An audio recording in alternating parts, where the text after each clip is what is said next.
South Africa faces a dark future as Eskom runs out of money. Hello there, welcome to this edition of Global Business Africa. In the next half hour, we'll make a speed run through all the key business news stories that you need to know about from across the African continent. Here's what else is in the pipeline. The International Cocoa Quarantine Centre in the UK makes strides in developing disease-resistant cocoa. And we'll introduce you to the expert of Egyptian jewellery, 4 decades on and still going strong.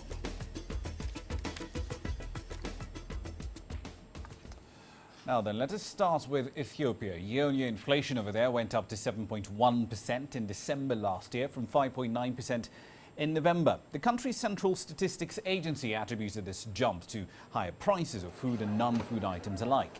The prices of sugar, vegetables and fruit went up by 6.5% last month compared to 4.8% in November. Non-food inflation also rose to 7.8% in December from 7.1% the previous month. This was mainly due to an increase in prices for clothes and cat, a narcotic leaf that's commonly chewed in the Horn of Africa nation. Overall inflation peaked at 9.1% in 2014, but it has since then been a bit volatile. Let's talk about insurance, funeral insurance to be specific. It's being introduced in Uganda to try and ease the financial burden on bereaved families. Funeral management companies are now offering these products through Ugandan insurance firms. They're developing products that aim to boost insurance cover overall in the country. Right now, it's a fairly dismal 0.6%. Michael Baleke has more. In the past, funeral expenses in Uganda were a responsibility of both the grieving family and the community. But with changing economic situations and trends, funerals have become a more personal and also more expensive affair. All of us, at one time, we have to make that last journey. Okay, so we are here for a short time. So the question comes that if that time comes, what are you going to do? So you need to plan for it. Funeral companies have introduced a funeral insurance policy solution. This kind of insurance requires policyholders to pay annual premiums that guarantee compensation in form of funeral expenses on the death of a relative. And funeral benefits range from $300 to over $3,000 depending on the package. Planning your death before it actually happens is a taboo in many cultures in Uganda. Many believe even a thought of it could cause you to die sooner. But many undertakers say they are encouraging people to look at death differently. It ceases to be death. It becomes a celebration of a life well lived. And my message to everybody is that let's celebrate that life of that person. Let's use this one chance we have to give a befitting send-off. Insurance players believe funeral insurance will also boost insurance penetration in Uganda. In terms of penetration, you're still very low. We are just making the public get aware about insurance. It is, even when you look at it generally, even world over, insurance is on the hierarchy of needs. It's always at the lowest.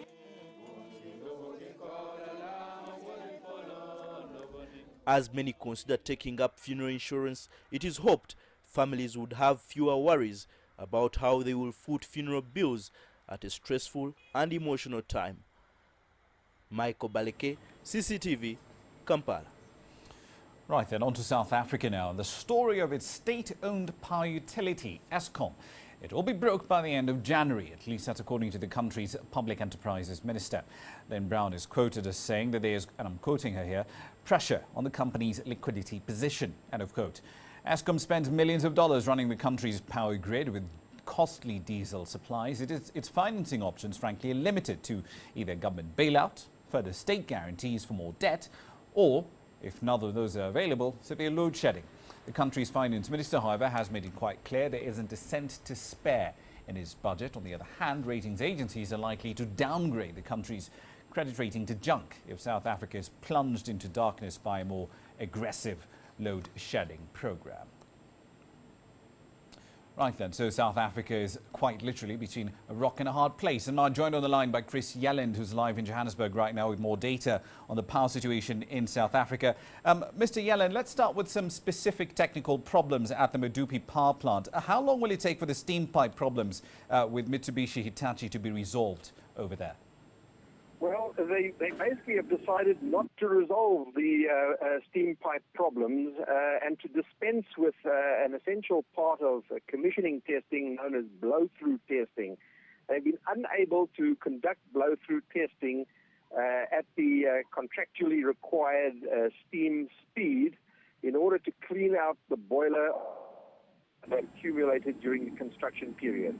They've been trying for several weeks to do this by the book, and certainly they have made some progress in blowing this debris out, but they haven't been able to blow through at the required steam speed. And they've now abandoned further work on the blow-through testing and are now proceeding to connect up the final piping to the turbine in order to proceed with commissioning forthwith.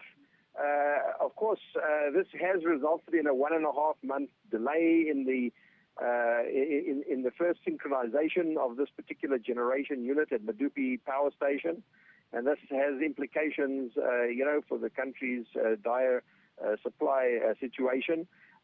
But they've decided to proceed with it, and in the process, probably avoiding the guarantees from the turbine manufacturer Alstom.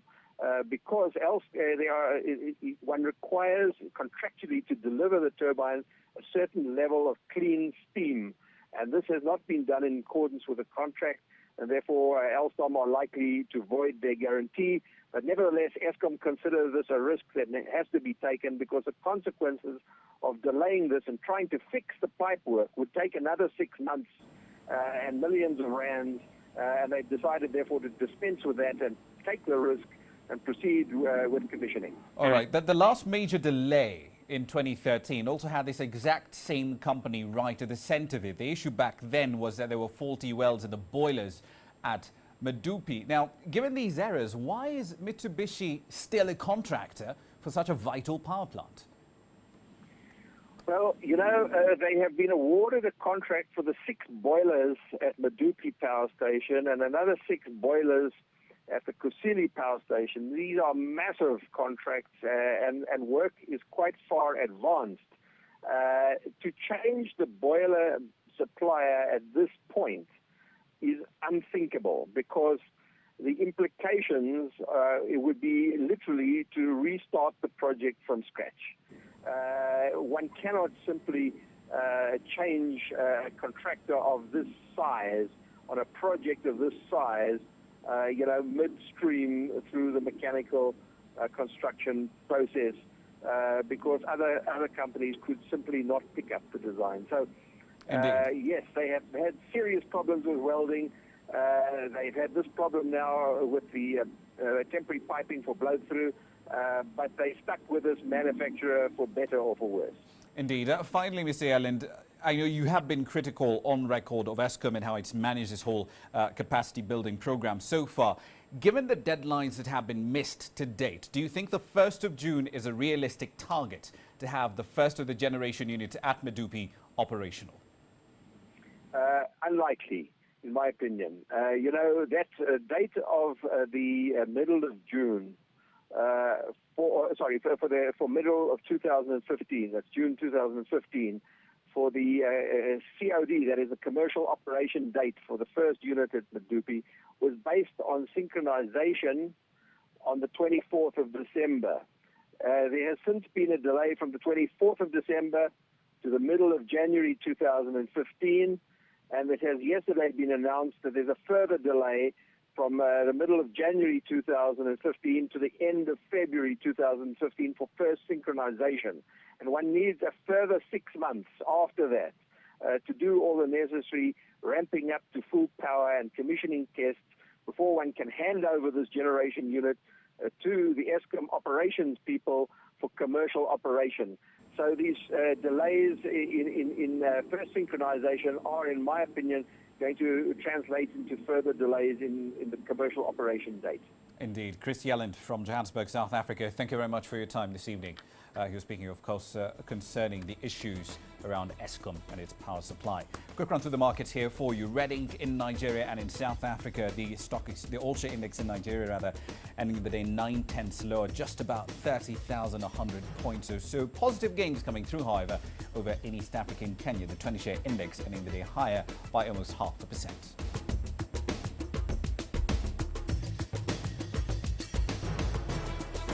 Ghana is setting out to restructure its public debt. We'll be assessing the progress they're making so far. And we'll be looking at the International Cocoa Quarantine Centre in the UK. It's making strides in developing disease-resistant cocoa.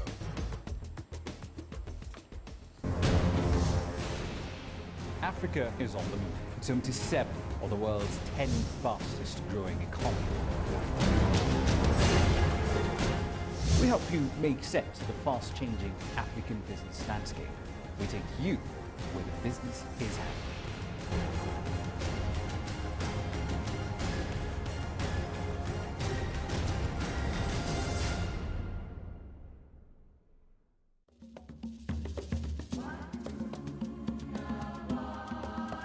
Effects of the austerity measures are evident and were expected.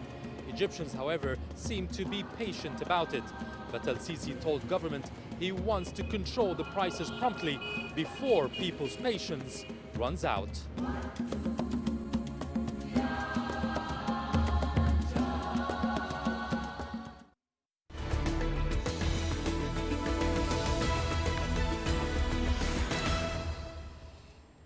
Welcome back to the program. You're still watching Global Business Africa from the Kenyan capital, Nairobi. Let's move on to West Africa. Ghana, to be specific, it plans to issue a 7-year domestic bond worth about $123 million in April as part of wider efforts to restructure its public debt. Now, this bond will finance infrastructure projects and subscription will be open to foreign investors. Now, since late last year, Ghana has been in bailout talks with the IMF as it's grappling with several fiscal problems and monetary ones too, including a debt-to-GDP ratio of over 60%. It aims to raise a total of $7.88 billion in domestic securities before July. Ghana issued its debut 7-year domestic bond in August 2013. It held a similar auction 3 months later at a frankly frightening yield of 18%. The government did not issue a 7-year bond last year as it wanted to avoid a spike in yields following a slump in the local currency, the Ghanaian cedi. Let's get you the latest developments on those bailout talks between Ghana and the IMF. Daniel Rangers is live now in Washington, D.C. He's been following this story for us in a lot more detail. Daniel, what's the latest on these talks between the two parties? Well, they are continuing. The IMF has expressed in December that it was satisfied with the direction in which Ghana was going in terms of cleaning up its payrolls, in terms of making its debt more sustainable and reducing tax exemptions in order to tackle some of these medium-term problems. But at the same time, it has still not said that it's completely satisfied. It says they're along the road, but they still need to iron out some details. And then once they're satisfied with those details, they then have to go to all the donor countries and make sure they're satisfied before finalizing all of this. Indeed. So the timeline for this is not exactly clear. Indeed. In December, fund officials said they also needed to get external financing assurances from bilateral donors to Ghana and also international institutions that have lent money to Ghana. Why are these assurances needed by the IMF? Well, I put this to the IMF today, and frankly, they were a little cagey, and perhaps for good reason, because they have to play a diplomatic role when they're in these negotiations. But my opinion on this is that probably they are referring to some of the corruption problems that have been unveiled by the EU corruption probe that's been going on there. One ambassador to the country in December said that frankly they wanted to pay teachers, healthcare workers and not fictitious workers, and that has been identified as a major problem, that these ghost workers have been on the payrolls. And so I think it's pretty reasonable to expect of donors that they are actually paying real workers, and that Ghana is taking steps to eliminate those ghost workers and to eliminate the sort of practices that led to it. Indeed. Ghanaian officials also do expect talks with the fund to be successfully concluded at least by the end of February. Does the fund share that timeline? The fund does not currently have a statement on the timeline itself.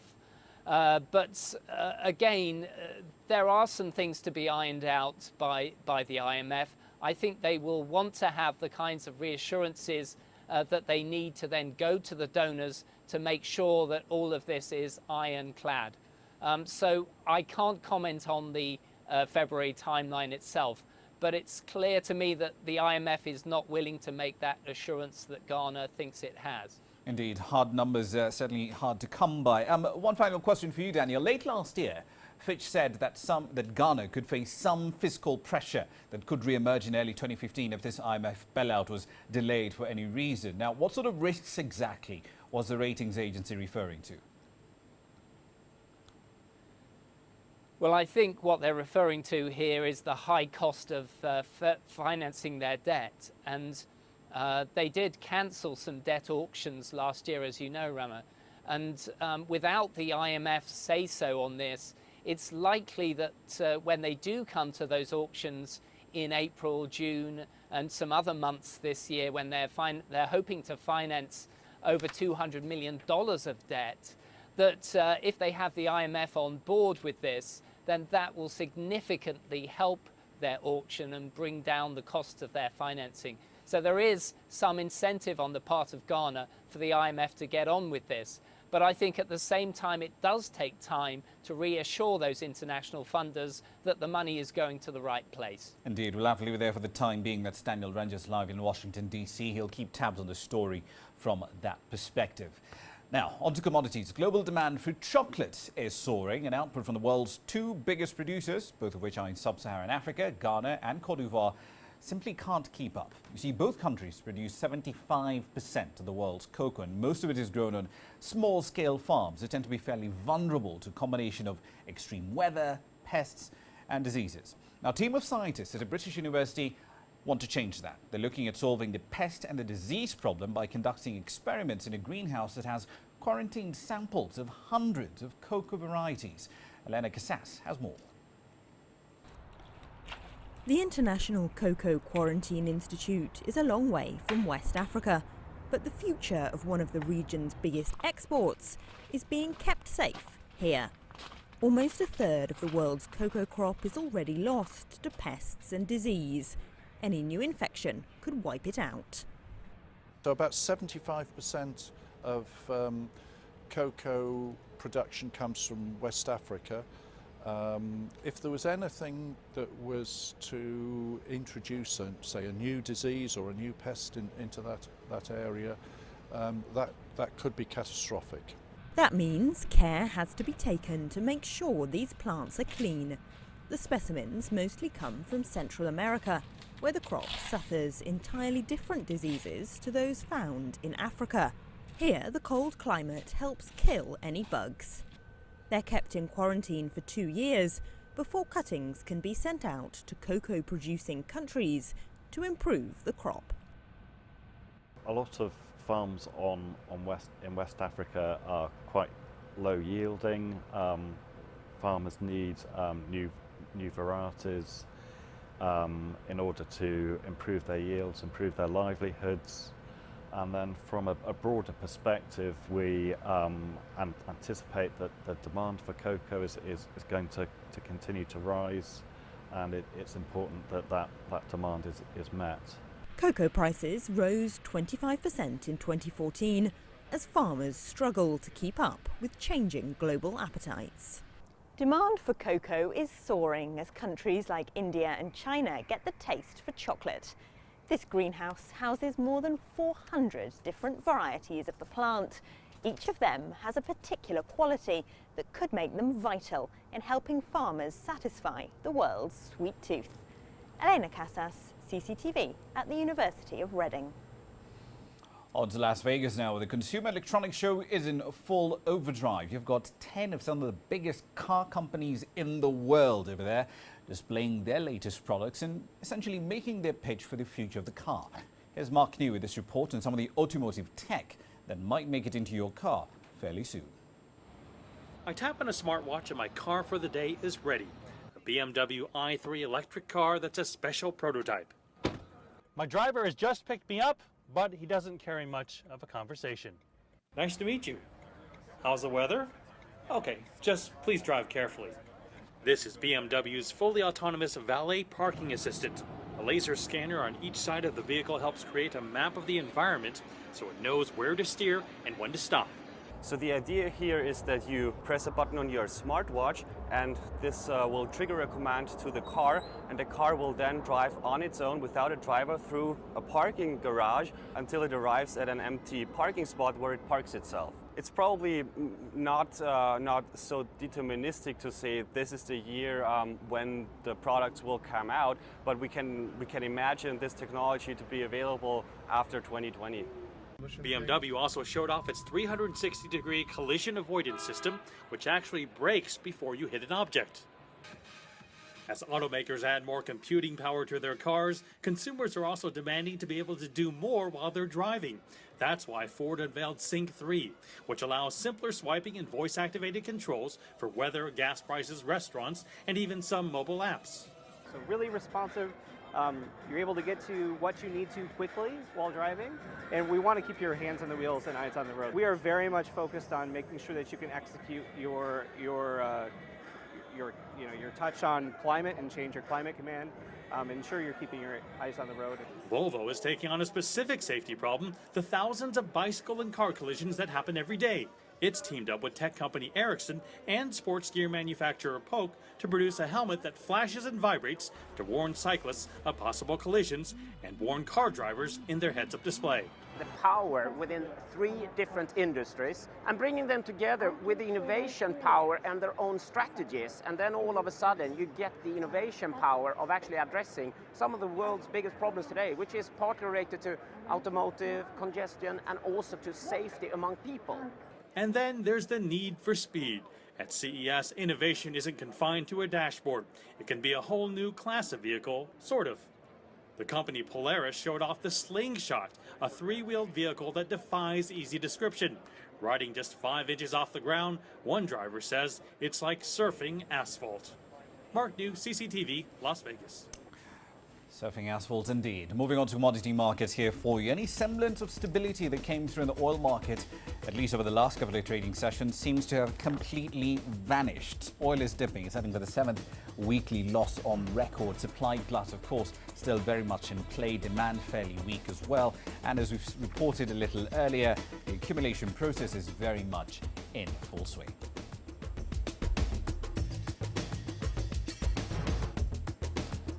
Coming up next, we'll introduce you to the doyen of Egyptian jewellery. 4 decades later, still going strong.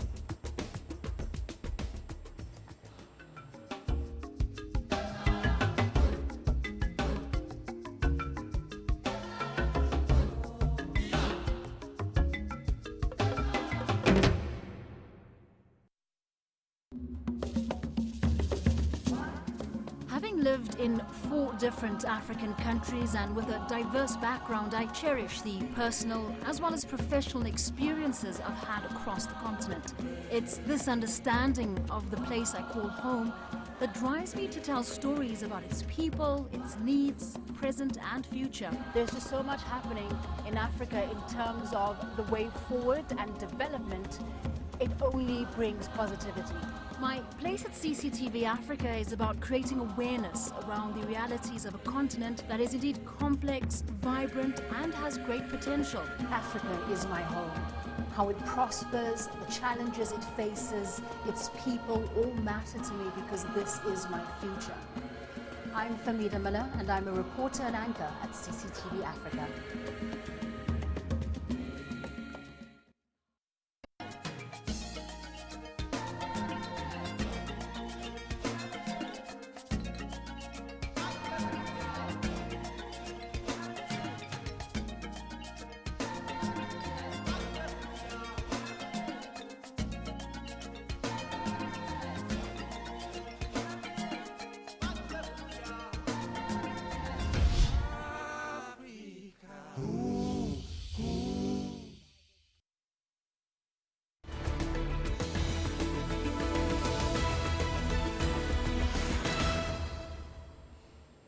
Just past 18:20 GMT, you're still watching Global Business Africa.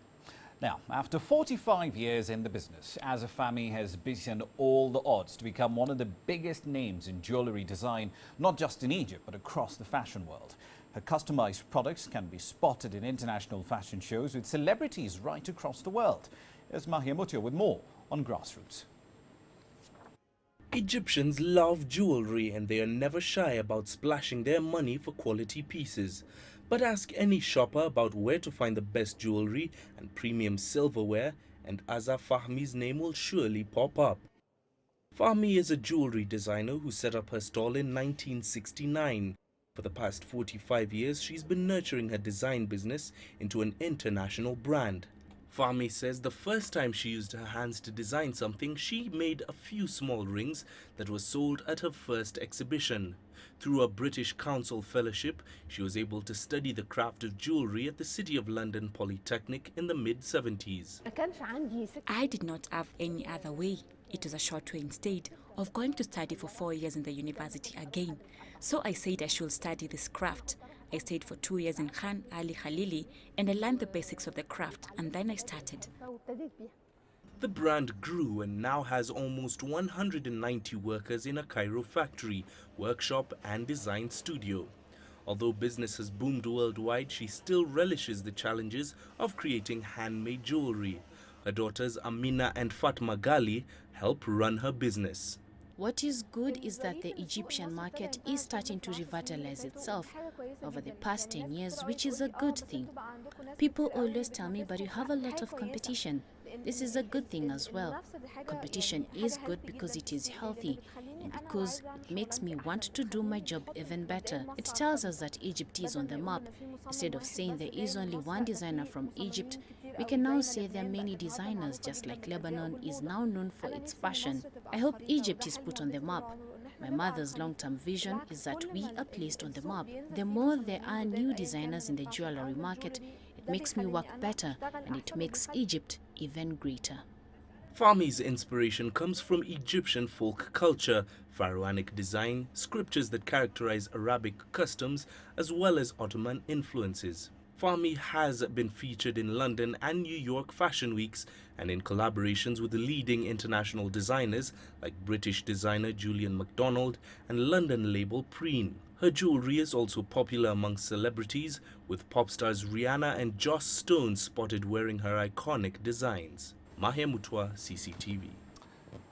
Let's wrap up with a look at the currencies across Africa for you. Still quite a bit of weakness coming through on the Kenyan shilling, 91.10, the relevant number that we're looking at over there. Some good news, however, coming through from South Africa, at least if you can frame it that way. It extended some of the gains we've seen in trading on Friday against the American dollar to about 11.50 to the greenback. That's the firmest level so far in 2015. Right then, that's it for this edition of the programme. We like hearing what you think about what we do around here. Send your feedback to globalbusinessafrica@cctv.com. And of course, when we're offline, Facebook and Twitter are your ports of call. We'll see you over there where the news continues 24/7. I'm Ramanyad.